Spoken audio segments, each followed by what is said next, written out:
Om Namo Bhagavate Vasudevaya.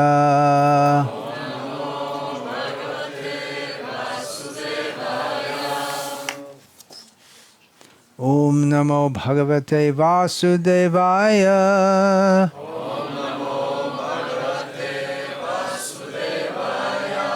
Om Namo Bhagavate Vasudevaya.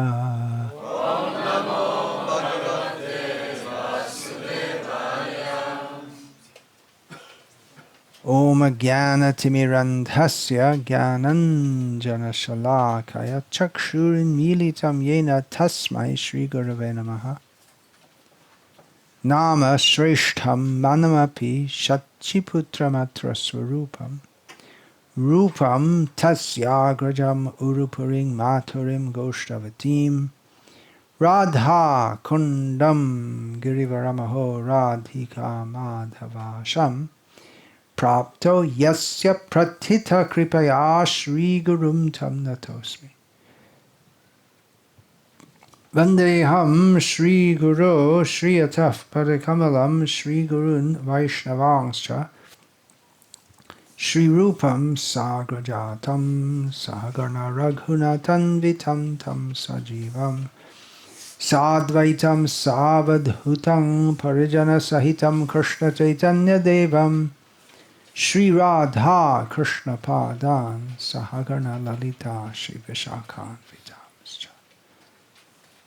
Hare Krishna, Hare Krishna, Krishna Krishna, Hare Hare, Hare Rama, Hare Rama, Rama Rama, Hare Hare.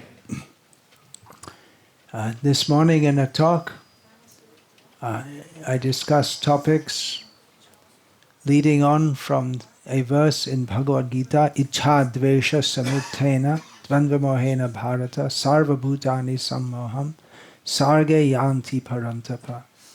Everyone is born into this world being overcome by the dualities of desire and hatred,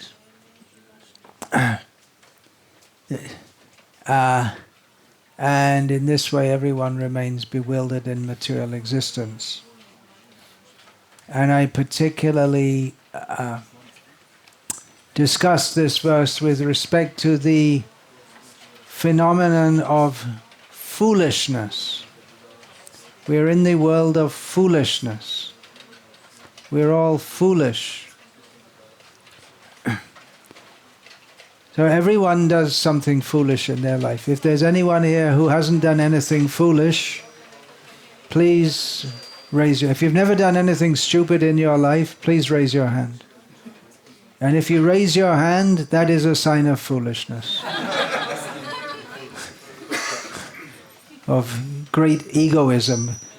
What's the first foolish thing we do? Everyone does in this world. We get born here. That's it. Just to be here means we're foolish. Because Krishna bhuli se jivanadi bahimuk ataiv maya tare samsara duk. We, forgetting Krishna, which we invite upon ourselves all misfortune. We become inimical to Krishna. And we invite all kinds of misery. So that's in itself foolish. So if we say everyone in this world is foolish, it's not so much an insult as a statement of fact. Now, why should we discuss so much about that? Well, Krishna himself does in Bhagavad-gita. A lot of Bhagavad-gita is discussing the material condition. In fact, in Bhagavad-gita, Krishna discusses the material condition more than the spiritual condition.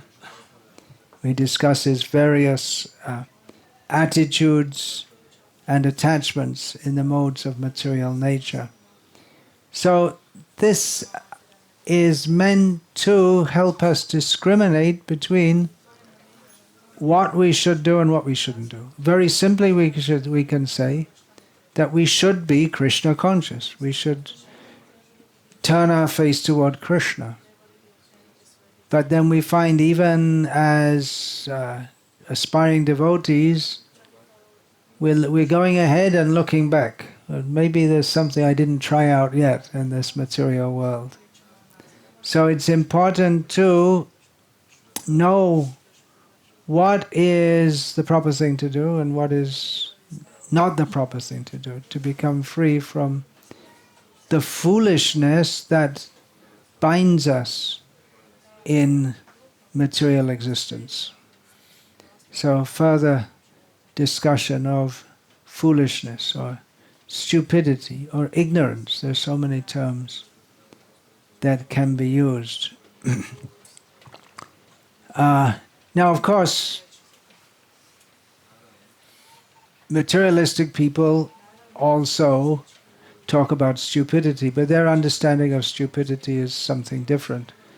Their idea of intelligence is to very intelligently work within the material world in such a way that one can live comfortably within it, and maybe dominate others, attain a superior position. But that's also foolish. To exercise one's intelligence to attain an apparently more favorable position of stupidity is not actual intelligence. But still, we can say that some things, even from the material point of view, are foolish. To act in a way that is against our own self-interest is foolish. But then if we don't know what is our self-interest, that's the first foolishness. But even a classic example is sitting on the branch of a tree, soaring off the tree branch in such a way that not only will the tree branch fall down, but you will fall down with it. So that's a classic example of foolishness. That you think, well, I'm going to cut the tree branch, then I'll have some firewood, but you don't consider that I myself am going to suffer injury from doing so. Material stupidity, spiritual stupidity. From the spiritual point of view, everything is, everything that is not done in Krishna consciousness is foolishness. Ritartam yat pratiyeta, na pratiyeta chatmani. Yanmai, na pratiyeta, yanmai, now I forgot the, yata bhasho yata tama. Tadvidyadatmano mayam. Krishna says that, he tells Brahma that you should know that everything in the whole of existence that is conceived of without relationship to Krishna is foolishness. So that's the whole of material existence. Now we may have heard, don't be judgmental, right? To call someone stupid, that's being judgmental. But we're required to make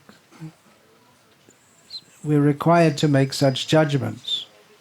Otherwise, if we join foolish people in being foolish because we don't want to be unkind to them, that's also foolish. And we should correct. Just like children naturally act foolishly. But then they have to be trained. And if we say, well, don't judge them, don't try, then that's another kind of foolishness. And even actually, if we say, don't be judgmental, that in itself is being judgmental.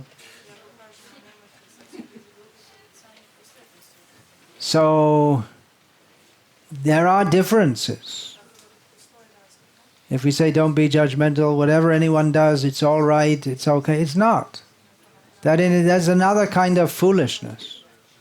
You say, don't be judgmental. Yes, we will be judgmental. For the better good. Otherwise, if you say, don't be judgmental, there's no difference between good and bad, better or worse, intelligent and unintelligent. Foolishness, in every language, there's words for foolishness. In your language, there must be. Much of the humor in the world is based on real or imagined foolishness. In fact, some of the funniest things you can find are things that people actually do, not theoretical situations. But when Krishna speaks about foolishness, as in this verse of Bhagavad-gita that I quoted, it's not funny. You may think that now we're going to talk about foolishness, so it's going to be a joke show. It's not a joke. It's very serious. Foolishness can cause so much, and does cause so much pain. In fact, in one sense we could say that all the suffering in the world is due to foolishness. There we go. Krishna Bhuli Sei Jivanadi Bahimuk Ateiv Mayatari Daya Shangsarduk. Why are we suffering in material existence? Well, the Buddha, analyzing material existence, said that it's causing suffering. He analyzed the whole of material existence. Of course, he wouldn't use the term material existence, but he says it's all according to desire. But he doesn't see that the root of desire is to love Krishna. And it's misplaced desire that causes all suffering. So his idea was just to stop all desire. But that's another impossibility. It's just like saying, don't be judgmental. You're immediately back in the same situation that you're speaking against. You're being judgmental.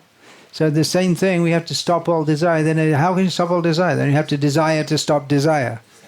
And then we're again in an impossibility. So Vaishnava understanding is more realistic, that we should know what is healthy desire.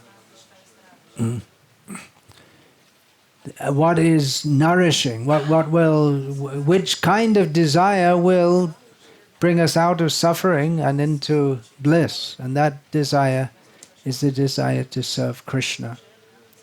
So the foolishness that Krishna talks about, it's nothing really to laugh about. Sometimes we may laugh, but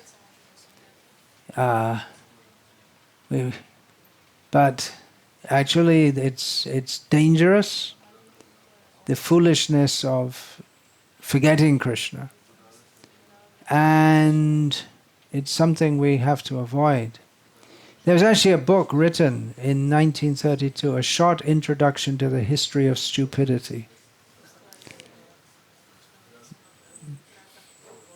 And analyzing how so many people do so many stupid things. But then,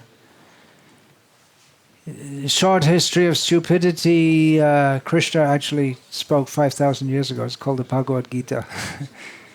Yeah. Krishna, first of all, admonished Arjuna for being so foolish. Kutastva kashmalamedam vishame samupastita manarya jushtamasvargam akirtik haramajava klaibyang masmakamapata naita tvayupapadyate. Krishna told Arjuna that you're just like a eunuch. He insulted Arjuna. Well, it would be an insult if they weren't friends. You're not speaking properly. This is crazy. And then he told him that you're speaking as if you know a lot, but you don't. You think you know a lot, but you don't. So this one verse from several verses from Bhagavad-gita, they could substitute for a history of stupidity, just like this one. Ichadvesha samutena dvandva mohena bharata sarvabhutani samaham sargayanti parantapa. We're all born into foolishness. The whole condition of material existence is foolishness. So Krishna spoke to Arjuna to rescue him from his foolishness. And we can take advantage of Bhagavad-gita to become rescued from foolishness. Now, one major factor why we are in foolishness, and one major factor why it is so very difficult to preach Krishna consciousness in this world, is that people are willingly foolish. They don't want to understand. If we tell them that we'll give you an understanding whereby you can be freed from all suffering, they don't believe it, And the idea that we give for being free of suffering, it doesn't seem to them to be realistic, because their idea of being happy is to enjoy the senses in material existence. But that in itself is the cause of their suffering.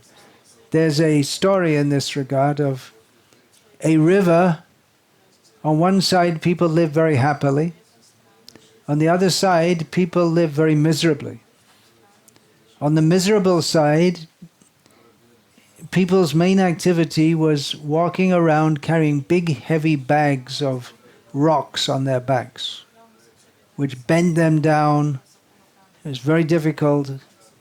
But in their estimation, whoever can carry the most rocks is the most prestigious. So this was their whole culture, rock carrying, which is very difficult. But sometimes they'd see the people on the other side, the people on the other side would say, "Hey, why don't you come and join us? Why do you want to suffer carrying these rocks?" So they'd ask, "All right, we can come and join you, but we can walk over the river, but not carrying these rocks. We'll get carried." "Then throw away your rocks. Then you can come." Throw away the rocks? What a crazy idea. And then the mothers will admonish their children, "Don't go to the edge of the river. There are people, very dangerous people. They'll tell you to throw away your rocks." So the rocks are our material attachments. And the rocks are all the paraphernalia we collect for sense enjoyment. So if we have big house, big car, lots of money, and we think, "Oh yeah, I must be enjoying. If I don't have this, how can I enjoy?" So if we tell people how they can get free of their stupidity, they think the formula that we give in their estimation is stupid. So it's a different understanding of what is stupid. Get rid of the rocks. What crazy people. Another thing is, if we point out that the whole civilization since time immemorial is simply based on foolishness, people may become angry, or they may not want to admit that my whole life has been one of foolishness. Not only one life, but life after life, simply foolishness. They may not want to admit it. The egoism is so strong. Just like if we call a fool, he becomes angry. Actually, to call someone a fool, that's maybe the worst instance. If we say someone, "You're fat, overweight, or underweight," or there are so many ways you can criticize people. You're cruel. We may, but to say if we tell someone, "Well, if I can think of one word that best describes you, it's a fool," and people they don't want to hear it at all. But that's a fact. So it's difficult to wake people up, or even wake ourselves up, to the fact that we are very foolish.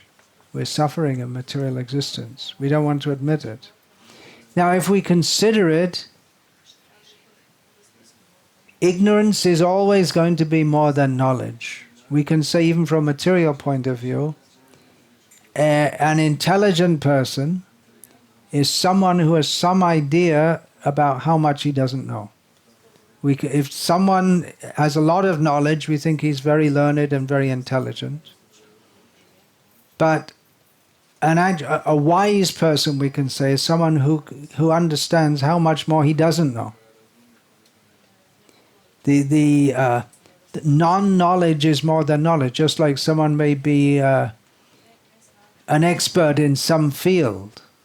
In science today, there's so much specialization. Just like in engineering, there are so many different branches of engineering, and then we can't expect an engineer who's studied how to build bridges to be expert in another sphere of engineering, such as how to build submarines. It's a different branch, and what to speak. Another branch of science altogether that study of genetic modulation. What's the word? Manipulation. That's another field altogether. And so someone may be expert in one field, but there's very little knowledge of another field, because human intelligence is limited. So someone may be very expert in one field and ignorant of so many other fields. And maybe ignorant. We're all ignorant of so many things. Just like, for instance, hardly anyone outside of Croatia has ever heard of Daruvar. And maybe a lot of people even in Croatia never heard of it. I don't know. Is there any name and fame of Daruvar?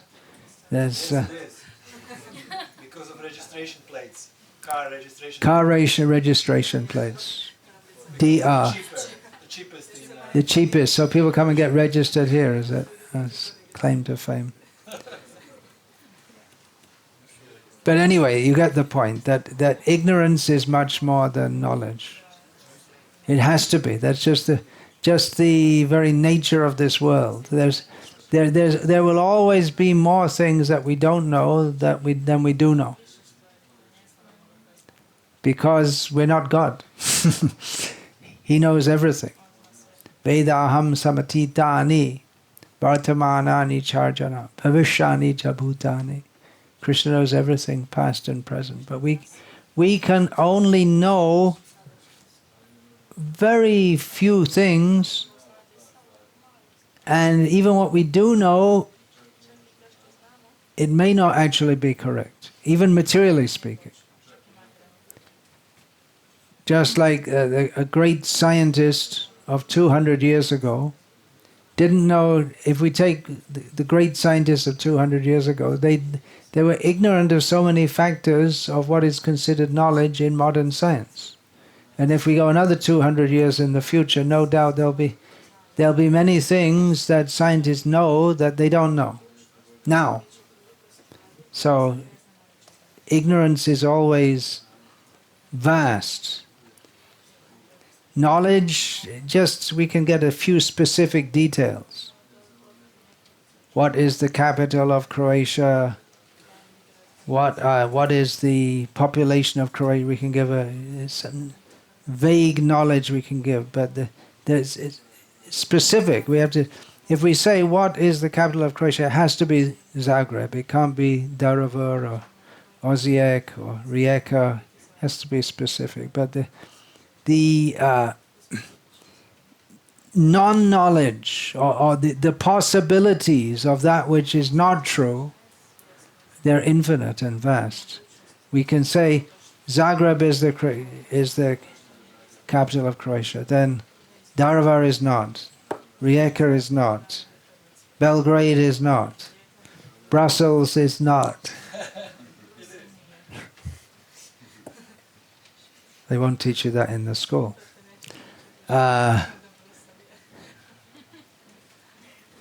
Ignorance is everywhere. The whole material existence.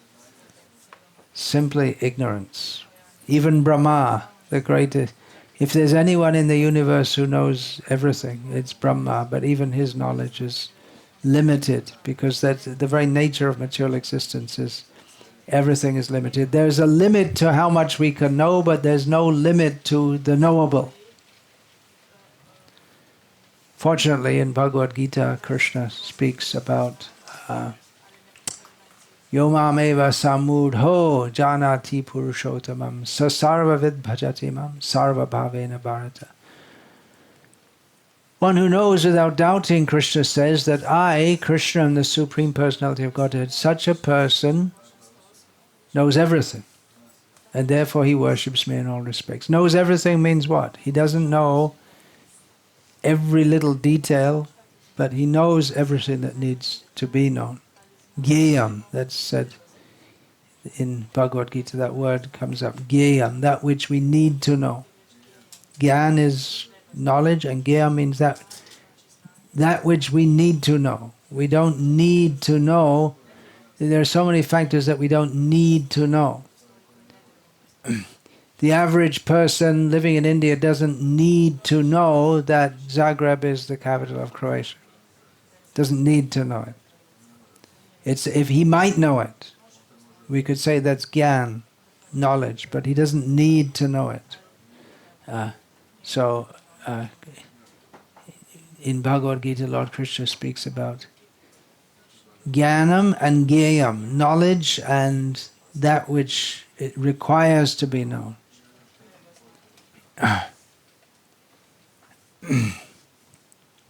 So there's no use to be proud if we know so many things. Become very proud. I know so many things, but there's knowledge and there's wisdom. Wisdom comes from knowing that I don't know. So many things I don't know. So many things I can't know. That I'm very limited. I'm very small. And even if I am very intelligent compared to others, it doesn't really help us. Unless we know what we really need to know, which is who I am, why am I suffering a material existence, how can I get free from that, and then how can is there some way I can help others to be free also? So that knowledge Krishna gives in Bhagavad-gita.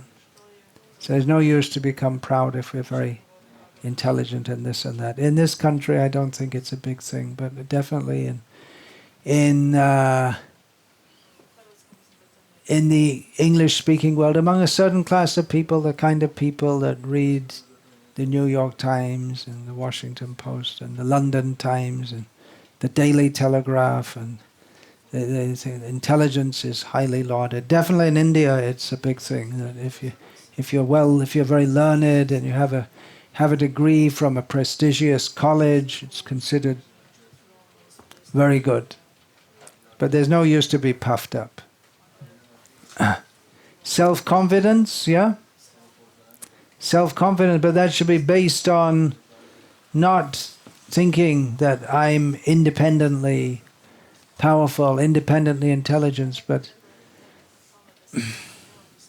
well, just like to give this talk, I have to have some kind of self-confidence. If I was sweating, and I'm sweating, but not out of fear of what's everyone going to think of me, but confident because I know that Krishna's message should be spoken. I'm fortunate to have the opportunity to be able to speak that. So self-confidence can be there, but not egoism and thinking I'm so great, I know so much more. By my intelligence I will manipulate others and manipulate the situation. To be very confident of oneself and to be stupid at the same time, it's a very bad combination, because you very confidently lead people in the wrong direction and advise them to do wrong things. I'll get back to that a little later.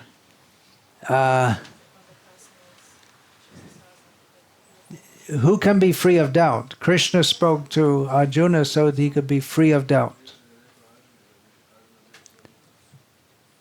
Asangshayang samagrang mang yatha gyasasi tachrino. Krishna, after speaking in the beginning of Bhagavad-gita in a general way about how we are eternal, we're not the body,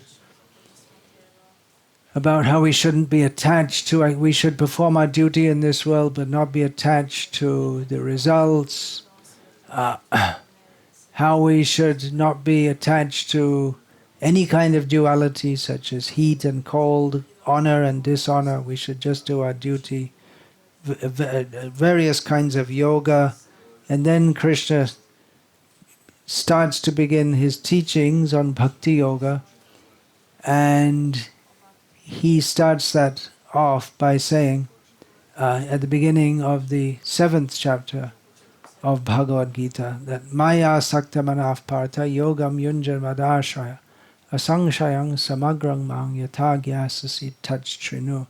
Krishna says that with your mind attached to me, Maya Sakta Manaf Partha, Yogam Yunjan, taking shelter in me, in yoga, which he's just established, Bhakti Yoga is the highest yoga.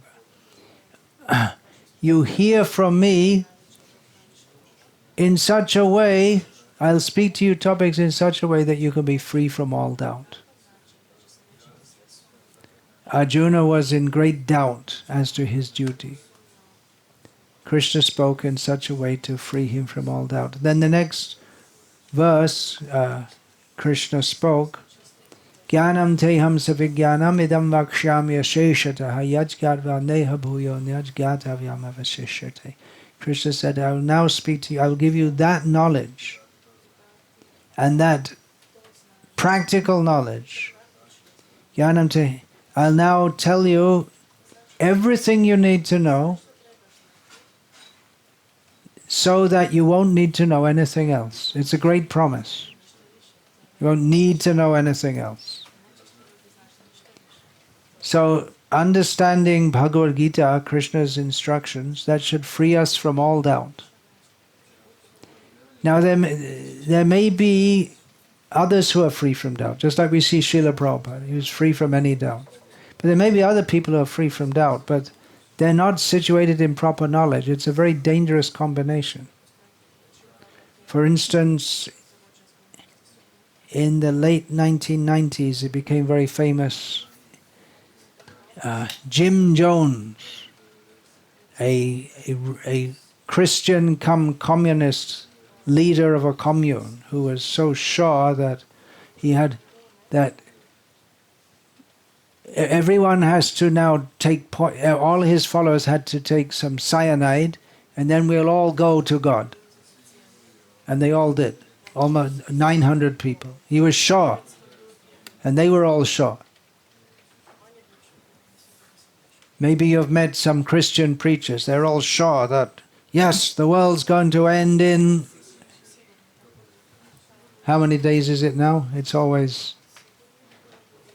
What is it? What's the latest? Soon. It's always. They gave up with all that. They got fed up. Precise dates. With precise dates. They gave up with precise dates. It just became soon. It's been going on for 2,000 years. Just now, you see, they study the Bible and say this means this and this means that, and yeah, it's just 5 years from now, and they're waiting and waiting, and then.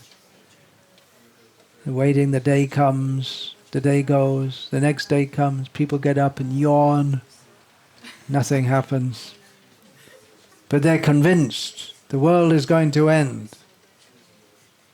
But there's going to be a massive change. The age of Aquarius is coming. On such and such a date, there was some flying saucers will land and living beings will come out and solve all the problems. And everything will become wonderful.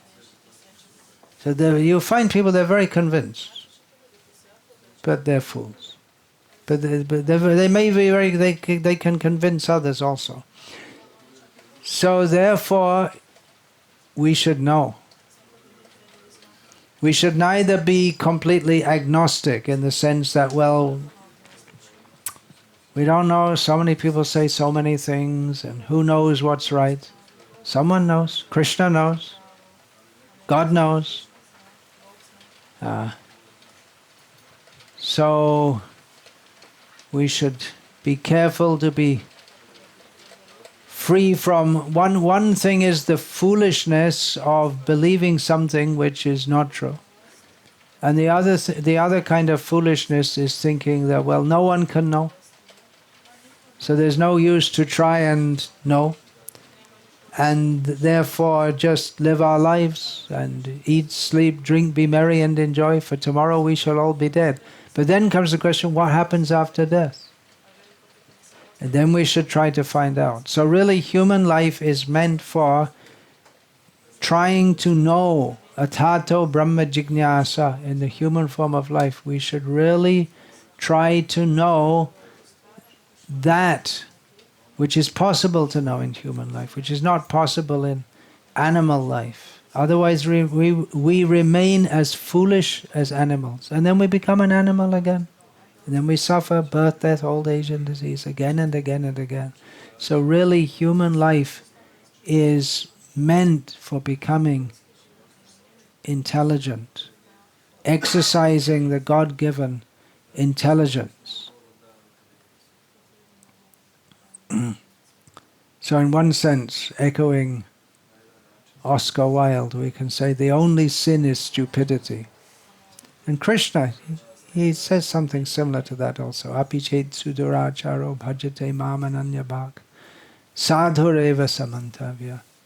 That if someone's on the proper path, even if they appear to be sinful, they should be considered to be samyak vyavasito hisaha. They should be considered to be properly situated. If someone's going in the right way, they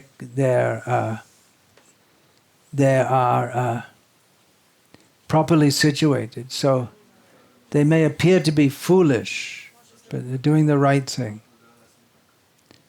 And there are many materialistic people have analyzed stupidity in various ways, but still to find sanity is very rare. And we might think, well, they're great leaders of society, they make plans. In Brussels, they're making plans how to organize the society, and great professors in the universities, and people come on TV, tell us so many things, telling me more and more about some useless information, and go on like that. Unfortunately, many of the people who we accept as our leaders, they are blind leading the blind. Active fools. That example is there. That more dangerous than just a passive fool. Someone who just sits at home and or he sits on the tree and is sawing the tree branch.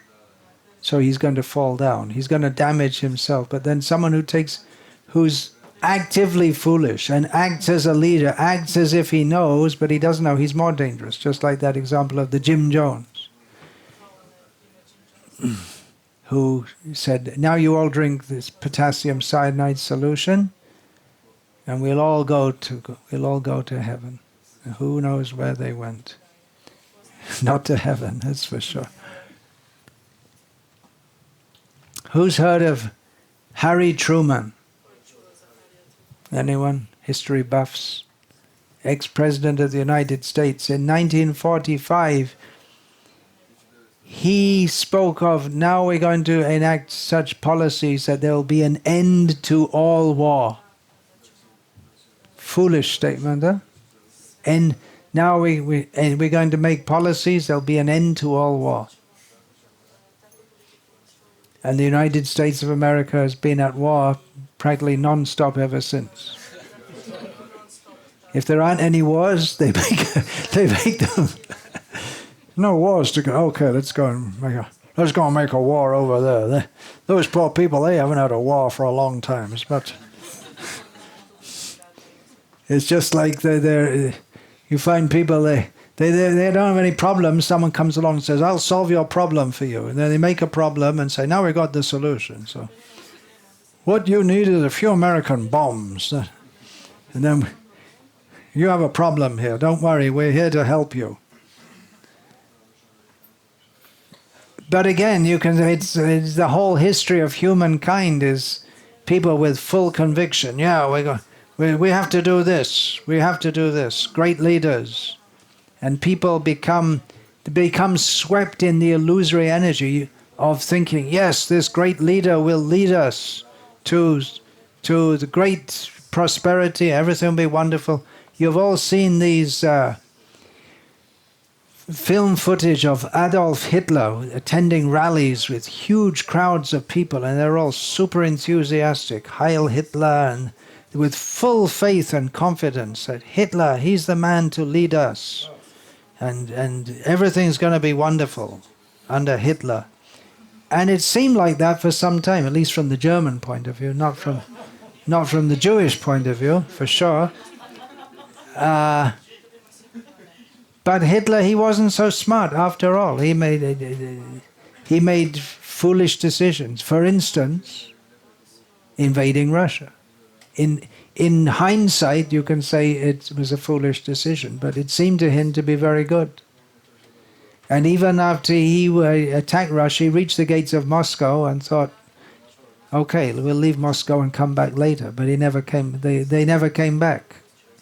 Huge numbers. Instead they got snarled up in Stalingrad, and that was the beginning of the end. And he made wrong decisions, but he thought he was invincible. He was empowered by the illusory energy to inspire people to follow him with great confidence, but he was another fool. Unfortunately, people, even in some way, you see, that's a good example, isn't it? Because the German people were considered very intelligent. And in many ways, they were very intelligent. But it was to misuse our intelligence is another kind of foolishness. And that was very unfortunate misuse of foolishness. But it goes on, doesn't it? It's not. In retrospect, we may say, well, America was in Vietnam. What were they doing there? Killing so many people and getting so many people killed. What was the value? What was the benefit? When the American troops first invaded Iraq, anyone in America who spoke against that was considered anti-American. And now most of the country thinks, what were we doing there? What was the value?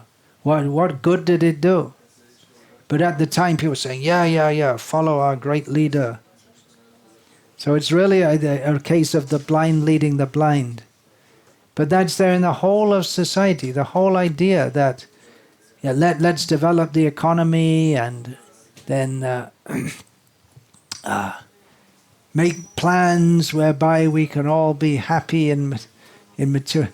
But they don't even say that, how you'll be happy. They just say, we'll develop the economy and make rules so that everyone can do all kinds of things which previously would have been considered very sinful, and that's good. So they have their idea what's good, and they want to impose that on others. But it's the blind leading the blind.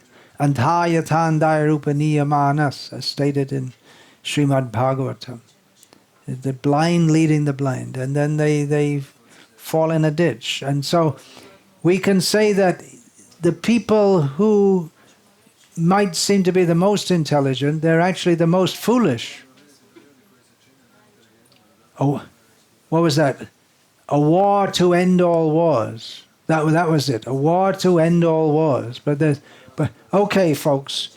Okay, all you young men, put down your farming tools.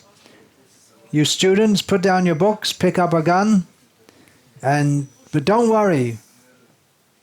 It's a great cause, because if we're going to go and win this war, and this war will end all wars. People think, great, we're going to end all. There's no ending wars. It'll go on.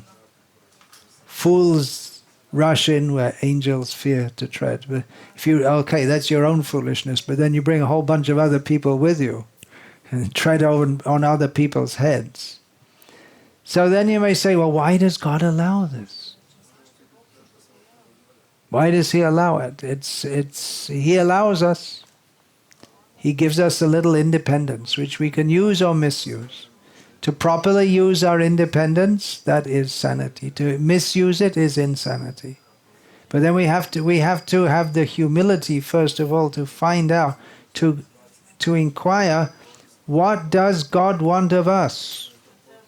What does He want us to do? But we put it round the other way. We think that God, well, we want this, so God must want it then He should help us to get it. Right? That's His job. God's job is to help us do what we want. So it's a wrong attitude. It's a wrong attitude. We should find out what He wants. And then we become like spoiled children. We only expect the parent will just let us do what we like and help us to do what we like. But rather we should find out what he wants and what will be good for us. So that means actually to inquire in humility, try to understand. Otherwise, if we take what is not actually for our benefit to be beneficial, then stupidity, foolishness. And in Kali Yuga, it's endemic. One of the symptoms of Kali Yuga, predicted in Kali Yuga, Panditye chapalang vachaha. If people can speak all kinds of rubbish, people think, oh, very intelligent. They speak all kinds of things which no one can understand. You think, oh, very intelligent. Suhotra Swami used to talk about verbal dysentery and intellectual constipation. Just non-stop talking, but any proper functioning of the brain got stopped up long ago.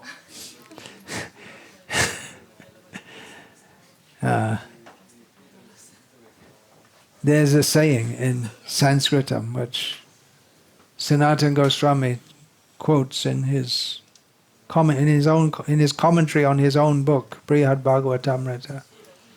Paropadeshe pandityam sarvesham sukaram nirnam.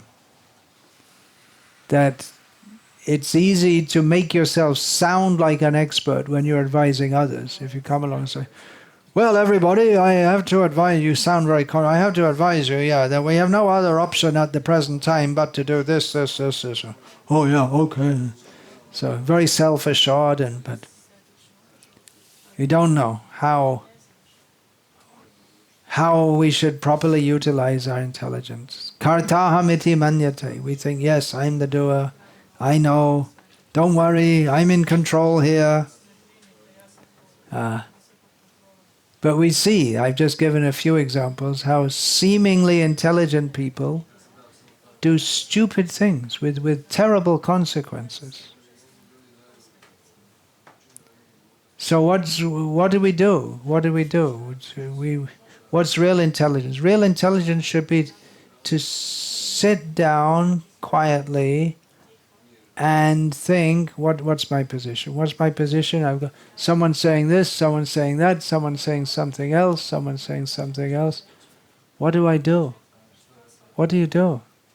How do I find out what is really in my self-interest? And then we should seek that knowledge, or we should seek that guidance by which we can actually know what is beneficial for us. Yamashrayena vakena buddhimohya sivame.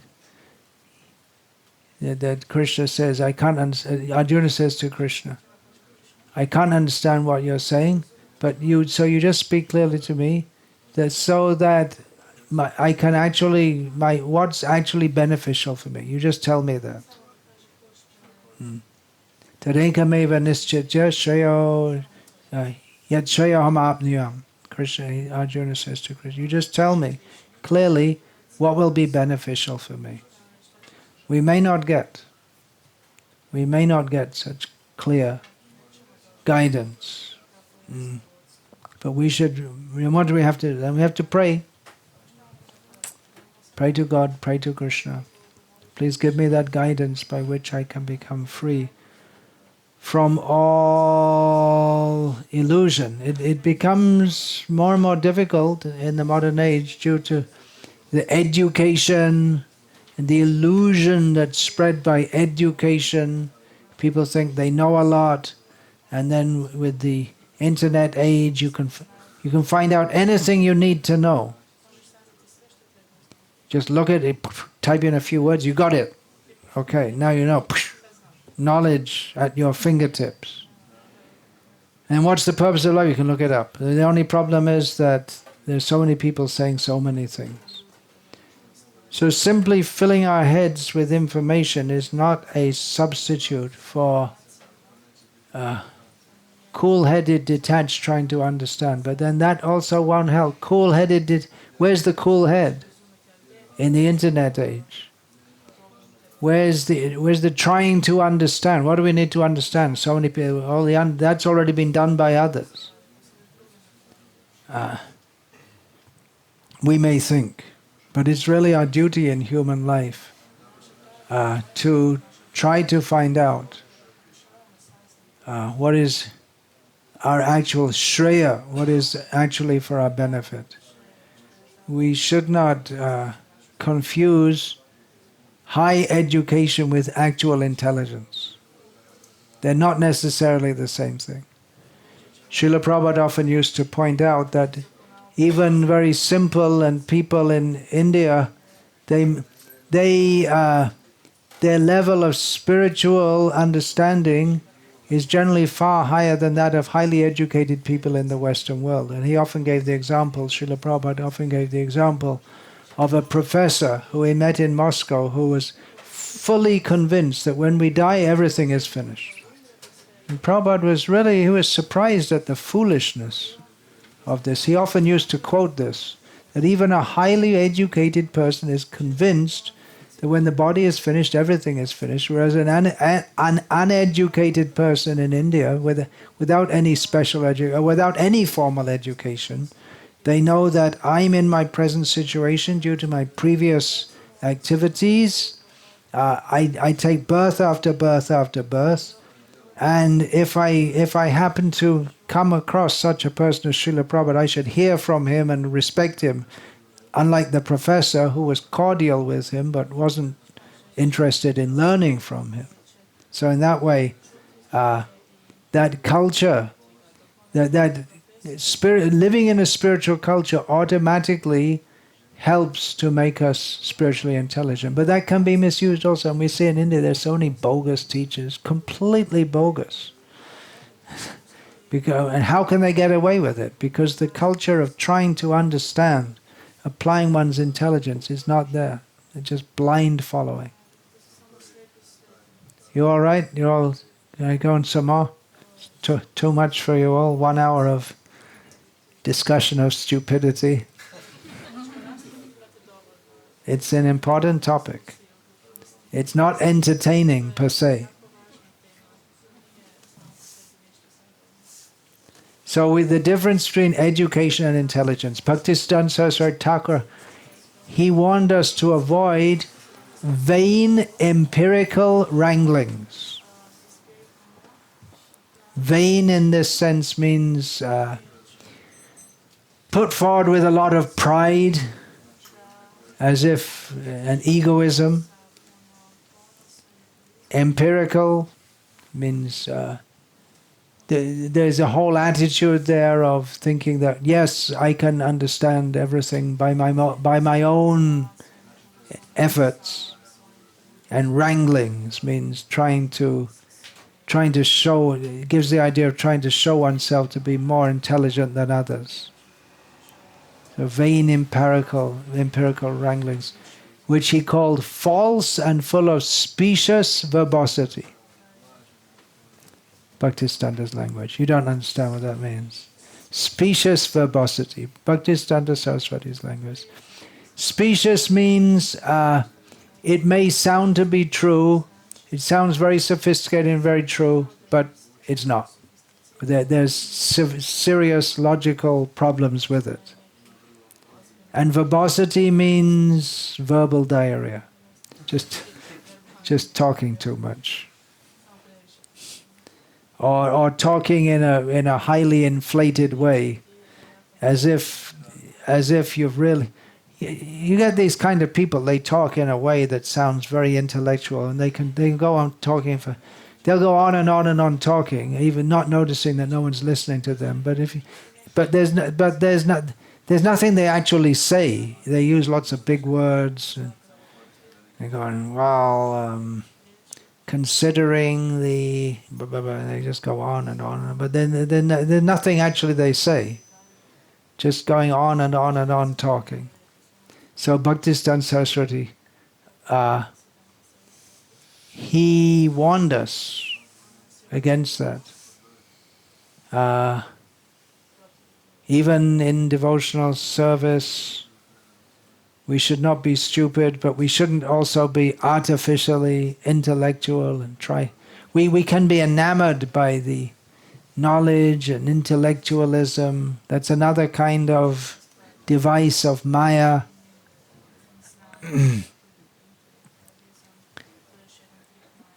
One thing is to talk about being free from Maya, and another thing is to be free from Maya. It's not necessarily the same thing.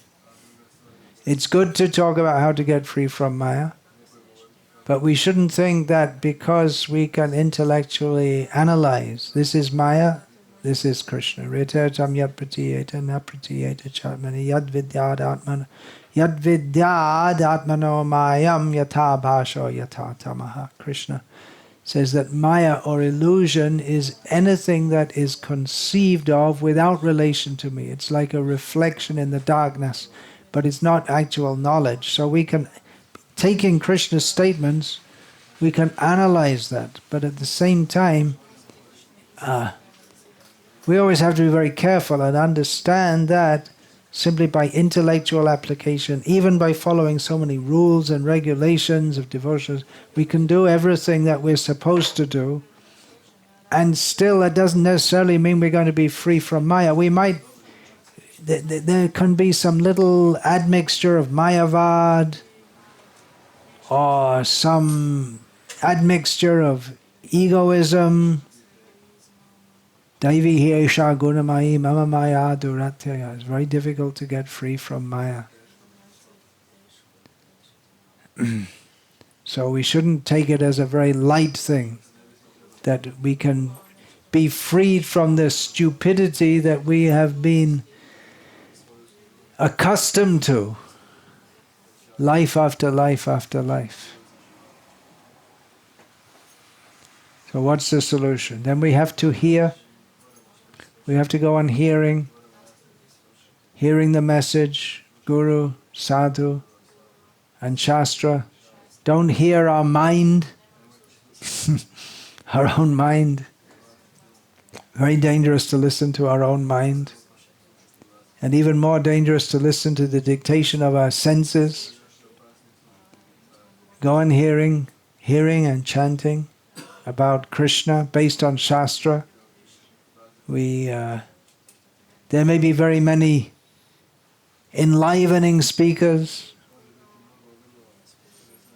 We have to see what is their behavior also. Acharya means who should act properly, as well as teach properly. It's exactly to get on the right path. We really have to pray to Krishna to get properly situated, because there's so many things that can go wrong, and if we go wrong, we miss the point. Just like we were discussing this, going to the moon. If we take it that the moon's 238,000 miles away from the Earth, and we shoot a firework from Cape Canaveral, Cape Kennedy, we shoot an oversized firework, and then somehow it's supposed to reach there. But if it's 0.001 of a degree off, then it's going to miss. It's just a little point a long way away. So in the same way, if we're not just exactly on the path of Krishna consciousness, then we're going to miss it. So of course we can talk about adjusting as we go along. You have to be very careful to adjust. Something like skiing, you're going down a ski slope very fast, and you just have to adjust all the time. You have to be completely focused, otherwise you're going to end up with broken bones.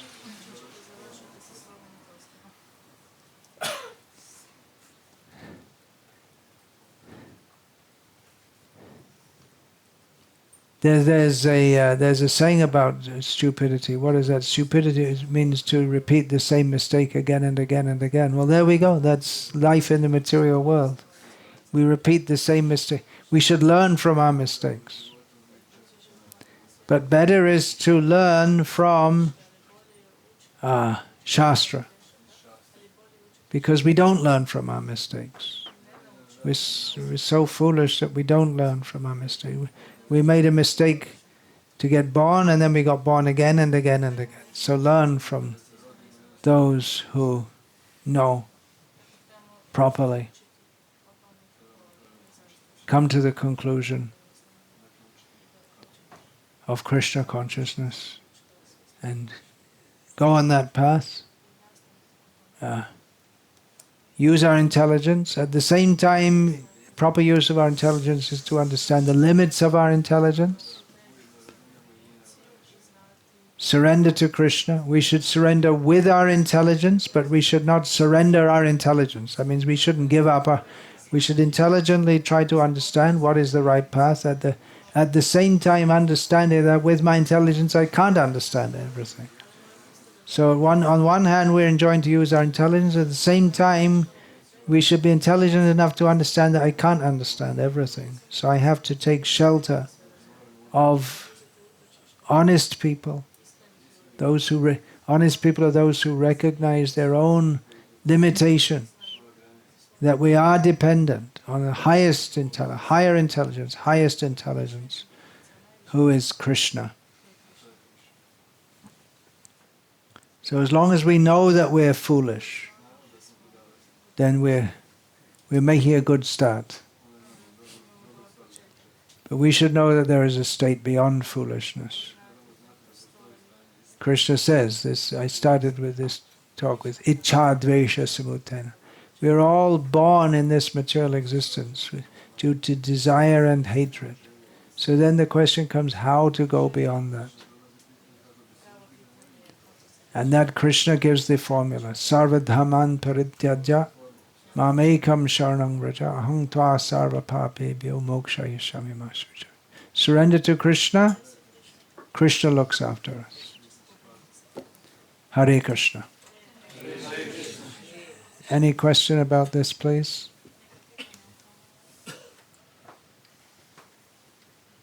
Yeah. Maharaj, is it possible for a person to be inspiring and enlivening speaker or preacher in Krishna consciousness if he doesn't live a lifestyle of Krishna? Is it possible to be an inspiring teacher and preacher in Krishna consciousness if he doesn't live it properly? Well, it's possible to be an inspiring teacher and preacher and completely mislead people with no touch of Krishna consciousness. So it's possible in Krishna consciousness also that someone might be inspiring, but you can't really inspire people for the right thing unless you follow it yourself. The thing is that Krishna consciousness, as Srila Prabhupada gave it, and as all the bona fide acharyas give it, it's not just coming from an individual who speaks in an inspiring way, but it's backed up by a whole body of Shastra and tradition. So if we're going to present Krishna consciousness, then we're going to have to present, this is what we are presenting. And if we show what we are presenting, then we ourselves, the preacher and teacher, should be a model of that. Otherwise it becomes hypocritical. So it's a very good check and balance system. But there is the possibility of people being a member of an organization which is supposed to be propagating Krishna consciousness, such as the International Society for Krishna Consciousness, who are inspiring teachers, but they don't talk anything about Krishna. And that's become quite a phenomenon in the last few years, that people have got this tremendous knowledge from Srila Prabhupada, but they talk about things which have got nothing to do with Krishna consciousness. But then what's the point? They inspire people, but not for Krishna consciousness, or only in a very roundabout way.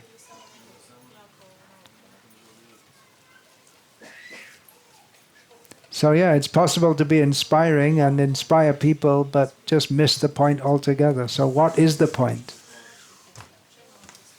You were going to say? Yeah. I have a question.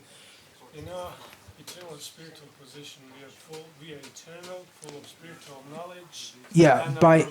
by constitution, we are Satchidananda, eternal, full of knowledge and bliss. So my question is, what kind of knowledge is it? What do they know that we don't know? Even Nanda, Baba, and Yashoda, they don't know that Krishna is God, and we know. What do the fully perfect people know that we don't know? And you're giving the example of the Vrajavasis.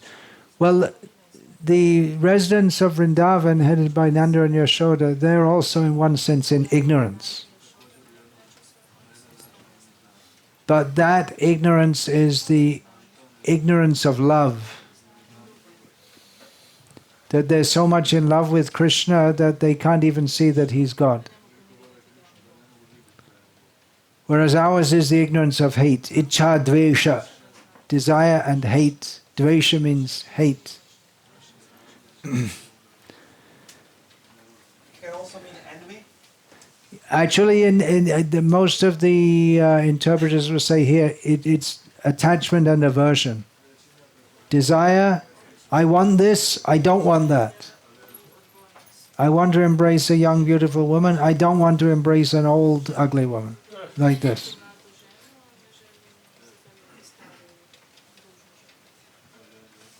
But with desire comes hate. I am a great Croatian patriot, and the symptom of that is I hate Serbians. You're laughing now, but if I'd have said that, 25 years ago, you'd get big cheers. Isn't it? Still you can get in some Still you'll get in some places, yeah.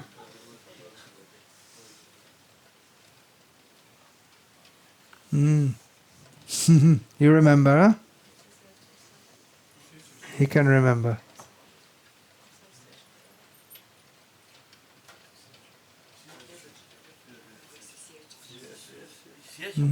Mm. Maybe you were also at that time. Now, He's from Vukovar. that's the border area?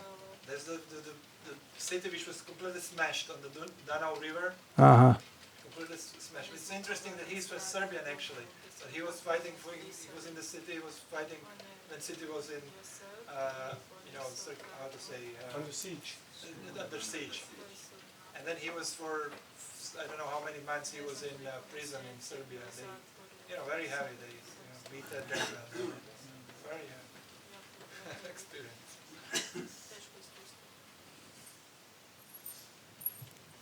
Mm. Then anything else? Mm. If we are not the doers, how we can do stupid things? If we're not the doers, how can we We're not the doer. This we've learned from Bhagavad-gita, chapter 3, text 27. What is that verse? Ahankara iti ame. How does that go? Prakrite kriyamanani gunai karmani savas. Ahankara iti ame binna. No, I'm getting it. Ahankara vimudhatma katahimiti manyate. That the foolish person thinks I am the doer when things are done by the three modes of material nature. But then later in Gita, Krishna says, Adhishtanam tata karta, the 5 factors of action. One of them is the doer. So, in one sense we are the doer, but to think I am the only doer, I am the independent doer, that is foolishness. And among the 5 factors, the most important is Daivam, the hand of God. In fact, if we see that purport, what Srila Prabhupada writes there, let's have a look. Adhishtanam. I'll just look. There's a very interesting statement in this regard. Oh, that word Adhishtanam comes up several times.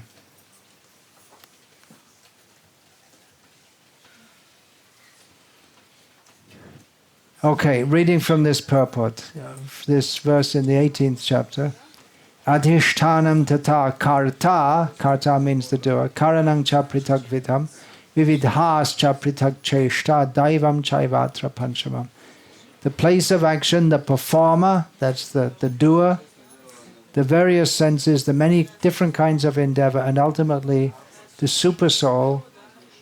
These are the 5 factors of action. Purport. The word adhishtanam refers to the body. Now listen to this very carefully. We're not the doer, right? Listen to what Prabhupada writes here. The soul within the body is acting to bring about the results of activity and is therefore known as karta, the doer. That the soul is the knower and the doer is stated in the Shruti. Esha hi drashta srashta. So we are the doers. But to think I am the whole and sole doer, that is egoism. So everything has to be understood very carefully.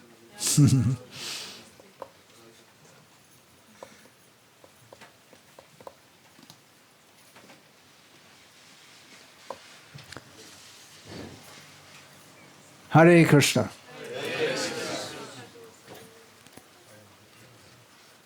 Madhurena samapayat. Finish with the sweets.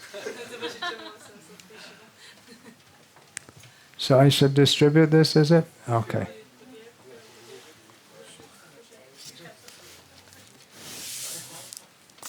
Hare Krishna.